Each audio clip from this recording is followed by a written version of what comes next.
for staying to your station, the AfricaTelevision, and welcome to your program. This edition is an exciting edition. Yes, you may be wondering where I am. I am somewhere in Africa. Yes, we're not in studio today. We are in South Africa. Precisely, we are at Tshwane University of Technology in Pretoria, South Africa. That is the capital of South Africa. We are here because Security Watch Africa is partnering with the university to ensure that we impart knowledge to everybody who is in security practice in Africa. And so today we have come to meet with the school authority, the school management. We're in the office of the Deputy Vice Chancellor and also with the Executive Dean to look at what can be done to improve knowledge of security in Africa. So we'll be bringing you an interview with the two professors of the Department of Security in the university, who will be telling us about the essence of the partnership with Security Watch Africa and also what they have got to offer and what the school is offering to you and I to improve our security. So that will be after this report on the Nigerian Army commissioning of the motor vehicle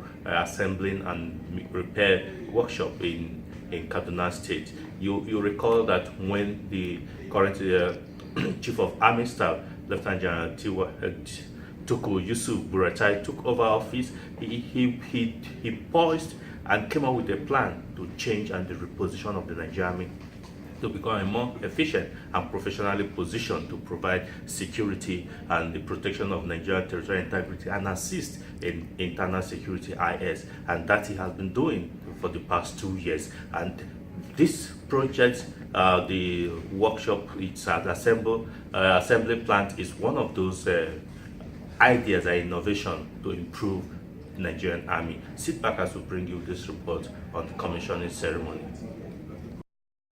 The Nigerian Army, under the leadership of the Chief of Army Staff, Lieutenant General Tuku Yusuf Buratai, has once again shown its commitment towards making Nigerian Army self-reliant, especially as it concerns mobility of officers and soldiers and equipment for the discharge of their constitutional responsibility of protecting the territorial integrity and internal security of Nigeria.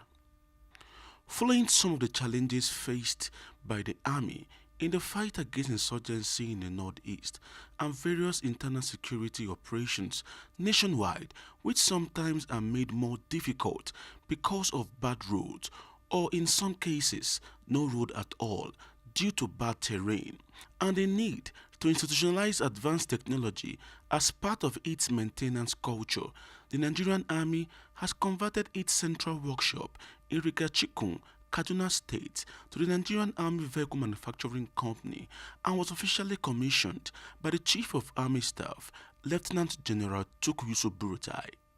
The Nigerian Army Vehicle Manufacturing Company, which was established in November 2018, is headed by the Managing Director, Chief Executive Officer, Major General Victor Ezugu, and was given a short-term mandate of refurbishing majority of the heavy-duty and light vehicles of the Nigerian Army loitering all over the country.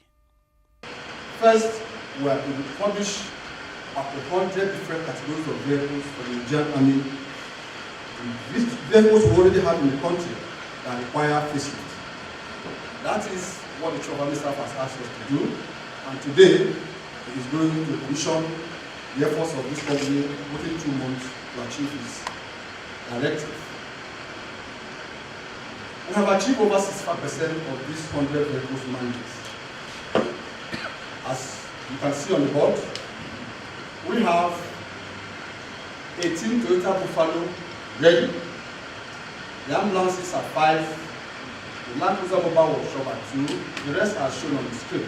The event, which was attended by many dignitaries, features facility tour of Nigerian Army Vehicle Manufacturing Company production line that includes Mark V production line, B vehicle assembling plants, fitter machine plants, engine overhaul shop, engine testing bay, fabrication, painting and spray shop, as well as foundry and metalsmith shop. General Buratai after the tour of the facilities, commissioned some of the recently refurbished heavy-duty and light vehicle, which will boost the efforts of the Nigerian Army in ensuring the safety of all Nigerians. He further highlighted the benefit of the company to the Nigerian Army and the economy of the country. It's going to transform the way we operate. It's going to transform the way we train. It's going to transform the way we procure our equipment to make us more efficient. It's going to further change our requirements in terms of our ability to maintain our vehicles on our own. We're going to produce our own spares. We're going to ensure that the maintenance of this equipment are done within the shortest possible time, because we have all the skills, we have the expertise, we have the parts that can easily be fabricated here and used. So it's a game changer. It's something that we've long, for it to come into fruition. That's the concept of establishing the Defense Industries Corporation of Nigeria. But along the line, we couldn't get it, properly in place. But this our efforts is going to do a lot in impacting on the economy of the country. It's going to impact also on the capacity building, and as well as collaboration with other industries, motor manufacturing, even some small-scale industries within the country, which will help us. And very importantly also, as I mentioned during my remarks, we have a lot of indigents here who are beneficiaries of this facility through the employment of the locals and the local artisans, which is also going to improve their skills. And the labor market is quite wide. They may not only be used here, they can be used elsewhere as well. Highlight of the ceremony was a display of the functionality of the just refurbished vehicle, which to many will greatly help in the fight against insurgency and terrorism in the northeast and other parts of the country. Ernest Enuneku, Security Watch Africa, Kaduna State. Welcome back. Like you can see that if the Nigerian Army can consistently continue in this state doing the right thing, then you know that Nigerian Army will be truly not just the pride of Nigeria, but the pride of Africa, because with partnership with other armies of the world, the things will be getting better. We must say kudos to the Chief of Army Staff, Lieutenant General T.Y. Buratai, and his principal officers, and that are working diligently to ensure that Nigeria Army is properly positioned. But more kudos we must give to those soldiers and officers that are in the front line battling to keep you and I more secure. We must give a talk to them and support them, and to ensure that this war against insurgency and terrorism is finally the one for everybody's sake. So now, like I said earlier, we are in Tshwane University of Technology in South Africa. I had an interview with the two professors that are in charge of imparting knowledge to people in area of security, policing, traffic, all that has to do with law enforcement. Talking about Professor Jacob Mufeke and Professor Olutola. Incidentally, Olutola has a Nigerian background. But sit back as we bring you this interview with the two professors. Let me start with you as the head of the department. What do you think, or how do you think Africa, in a nutshell, can improve in terms of security and policing? I'm of the view that we have to upskill our law enforcement agencies in terms of intelligence, in terms of leadership, in terms of management, in terms of to understand the emerging trends in terms of transnational crime, so that then Africa should no longer be considered as a dark continent that we are backward. But in terms of whatever that is happening in the Western countries, we are also able to be able to be up with the game in terms of policing and other related security issues. All right. Yeah. You have been here giving out knowledge to thousands of students here in South Africa, coming from a West Africa background. Would you say that security and policing that you see here in South Africa, there are ways that those in West Africa can copy some of these things and improve in their security? Definitely. Thank you. Definitely, knowledge is universal. Nobody can claim to know everything. We, like the Bible says, we know in part and we prophesy in part. You cannot know everything. Definitely, there are things to learn from South Africa that can be taken to West of Africa as well. Actually, the challenge in Africa in terms of policing is, in summary, is we are reactive in nature rather than proactive. If we can be more proactive, we will go a long way to reduce the challenge that we have. Like Professor Mofokeng alluded to, we need to upskill our people. This is 21st century. We cannot be using traditional policing at this stage. Otherwise, criminals are taking over. Thank you. Okay.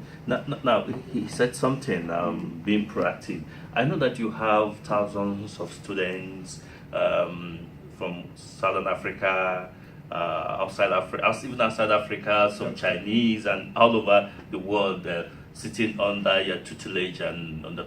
But it's the way you think that this culture of proactiveness can be imbibed into the students that can help them help their society.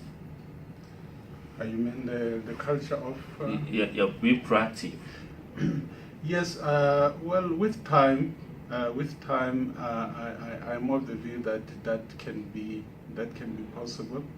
So we have to inform the organizational culture, within law enforcement. Then we have to address those structures that are in place to be able to bring meaningful reforms, so that then the mindset, and that you can also target the young cohorts that normally join law enforcement with long-term strategic objectives, to be able to inform the strategic, of the organization, the operational plans, and all those things. So it is something that will take time, but that is doable, especially if we get a commitment of senior management within, those organizational structures in any country. Okay. I'll still remain with you. In your department, what do you teach the students? Well, we don't only give students knowledge, Okay. but we also assist them with the tools in terms of how can they be able to implement the knowledge that they have gained through tutorials. So we've got what we called WIL, Work Integrated Learning, where cohorts are imparted with knowledge, but we also allow them to go in the work environment where they will see how the practical aspect is been done. So with us as a Department of Safety and Security, and then our role in terms of how we are going to outroll or maybe then reach out to the rest of Africa, is to see how we can work in collaboration with the law enforcement, that we bring knowledge, we bring part of the theory, and then we now collaborate with them how their delegates can be able to take from what we have offered, as well as how they can implement in their unique working environment. Okay.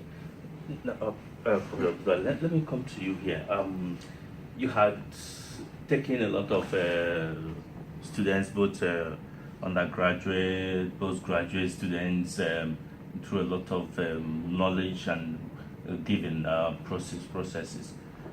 What do you think makes somebody qualified security experts?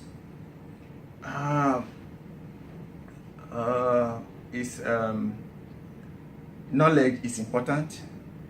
Up-to-date knowledge. Like I mentioned earlier, you cannot have a narrow knowledge and think that you are knowledgeable. You cannot, for instance, you cannot go to police college for a couple of months and think that you know everything. It's not possible.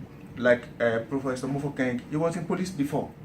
Now he's a professor of policing. You cannot compare him with somebody that has just gone to police college. He's a researcher, he's well known, so you cannot compare him with somebody that has not gone through that process also. Look at me here also. I got background in law, like I mentioned to you the other time, member of Nigeria Bar Association. Now I'm a professor of policing. So knowledge is evolving. Is somebody cannot be stagnant. So what will make that person to be up to date police officer for 21st century is the quest for knowledge, quest for knowledge, quest for knowledge. Otherwise, you will be practicing traditional policing. Remember, in those days, before you can take from somebody his goat or his sheep to steal from his house, you must go to that place. But now, we are conducting interview in South Africa now, this moment. In the next second, somebody in Nigeria is watching this video. So knowledge, quest for knowledge is important. Nobody must think that he or she knows everything. Quest for knowledge. I must commend you, Security Africa, for coming to collaborate with us. You have answered part of the question. This that you have done now will take Africa forward, definitely. Because as we move ahead now, we are going to bring knowledge to the table of people that come. And at the end of the day, they will know or realize that, oh, we didn't know we are as backward as this. So it will be good for us also to impart knowledge to them. We are doing a lot here. This is my HOD. We supervise from the undergraduate. In my university here, the DVC will tell you that the professor must be in the class also. We lecture from the background to the doctoral level. We have supervised brigadier, we have supervised people at the top. So somebody cannot just say, I'm a police officer. I went to police college.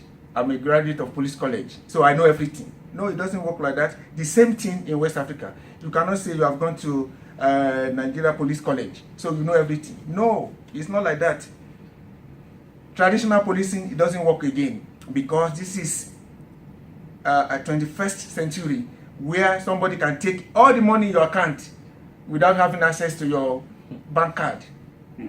So, quest for knowledge is important for a would-be police officer to be able to say, no, I'm at a level that I'm comfortable.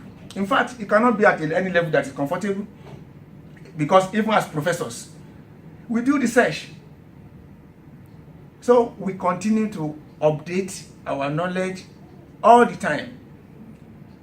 The HOD will attest to it. We have high-ranking officers in our class, in our postgraduate level.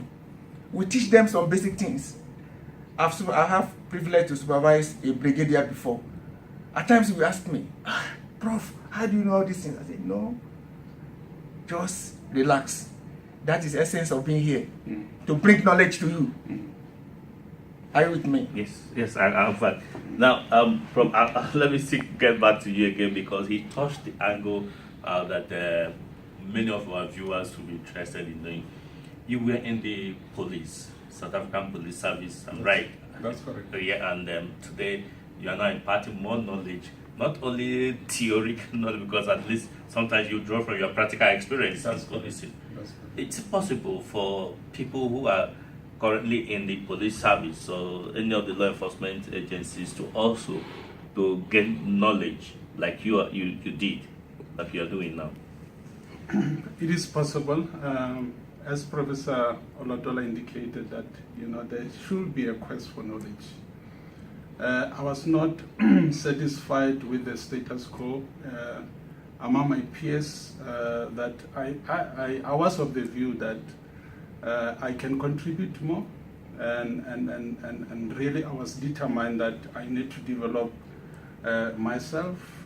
Even though within the South African Police Service we've got what you call the Code of Conduct, where it says it is the responsibility of every person to develop himself or herself. So it is not only about attending internal courses, but it's also exploring outside, and then that's where I followed. So to any person who is within law enforcement, that person, if he or she is determined, will one day eventually end up being the DVC of a particular, outstanding university. It does not end there. Even us, when we are now doing research, as Professor Olatola indicated, we are now requested that we need to collaborate with those that are currently in the field, because once you move away from the industry, as I was a police official, the knowledge will become dated.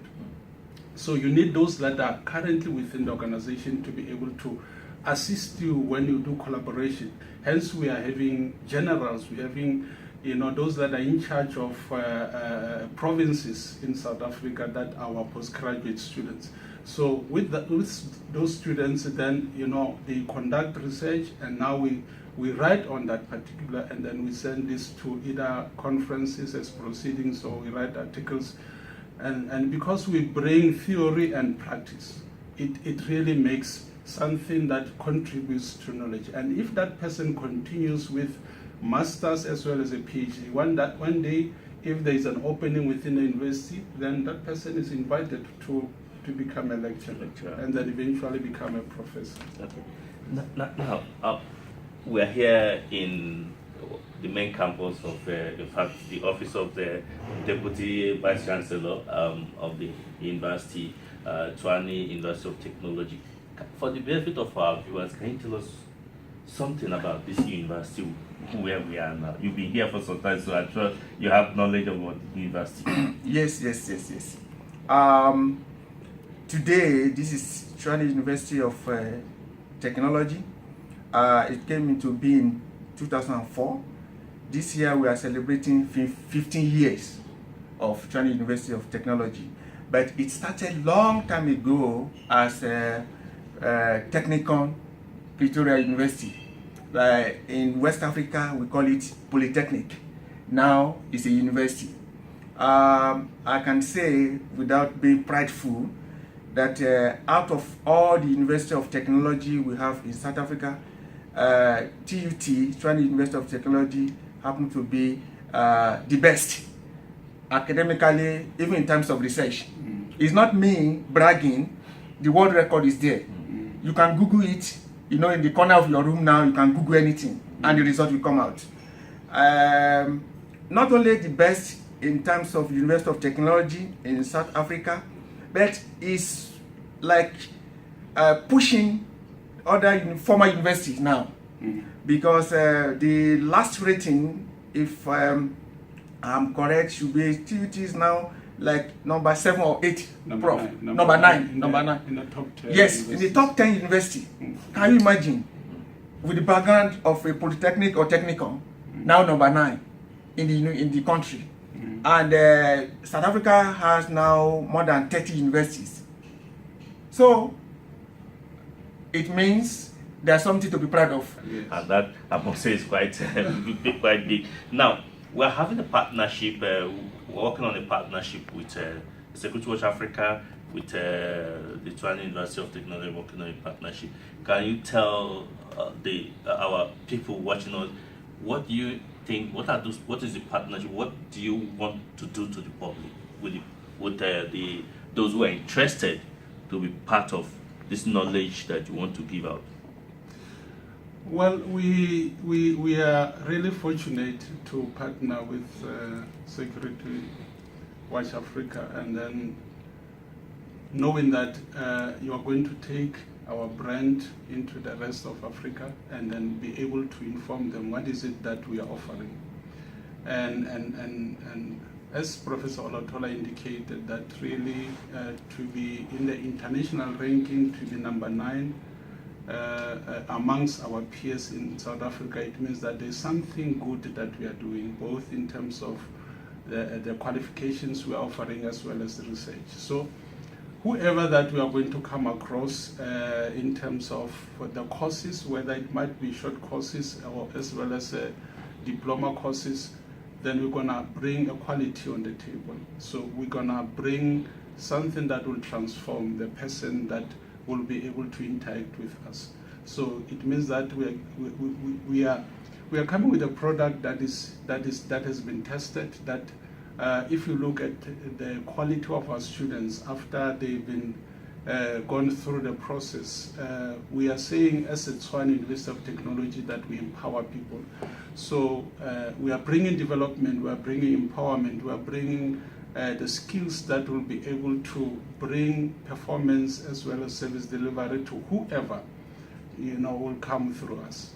Oh, time flies when you're on television. We must leave for that program to continue. But like I said, Security Watch Africa, in partnership with Tshwane University of Technology, is poised to help to impart knowledge to those of you that are in security practice, particularly policing, traffic management, and all law enforcement officers who are ready. And like you heard them say, we're ready to do it. We also visited the Deputy Vice Chancellor, Professor Mukola, who told us, who confirmed the partnership to be that which is being looked forward to. Who was also assisted, we were accompanied on that trip by the professor, the head executive dean of the Faculty of Humanities. He's here with us also. So we are ready to go. So sit back and watch this and hear them talk about the program that is coming and endorse the project. Until we come away again next week, I would say thanks for staying to our program, Security Watch Africa, the weekly security and safety tonic. Until we come away again next week, bye for now and remain blessed. Well, thank you very much for the opportunity, and to our colleagues from Nigeria, it is really an honor for us, like the Dean says, that you were able to choose us and look at TUT as a possible partner. In fact, I can share with you that now we are fully out this time of the year to really get partners who are local. We just came with the Dean from Mozambique not long ago. Just now in April, we'll be heading to Ethiopia, just to really make sure that now we get partners closer home, which is an African continent. So you are coming here for us really. It's a serious honor and a big honor for us. And we hope we are going to achieve a lot for African continent and make sure that now Africa is not the same. So we really want to wish the team from the Faculty of Humanities well in trying to make sure that now this collaboration, this partnership is a success. Thank you very much. It's a pleasure. Thank you. We are looking forward to have a relationship with your organization, Patrick. We have said, we talked, and we really think that this is a very important initiative.